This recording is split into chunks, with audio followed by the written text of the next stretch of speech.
daily harvest, guys. We have kalabasa, dragon fruit, okra, batong, alubaki. So yan ang laging na-harvest namin everyday, guys. So sarap lang sa feeling na may na-harvest ka everyday na iba-ibang gulay. So libre na yan, guys. Ngayon mahal na kasi masyado ang mga gulay, kaya I opt to plant gulay aside sa dragon fruit.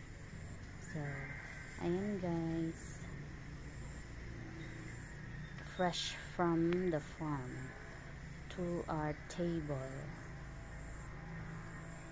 Marami pa yan, guys, kaso binibigay ko na yan sa iba, mga kapitbahay, relatives, sa church. So ganun lang, guys, share your blessings. Maraming gustong bumili pero hindi namin pinabili, binibigay lang namin. So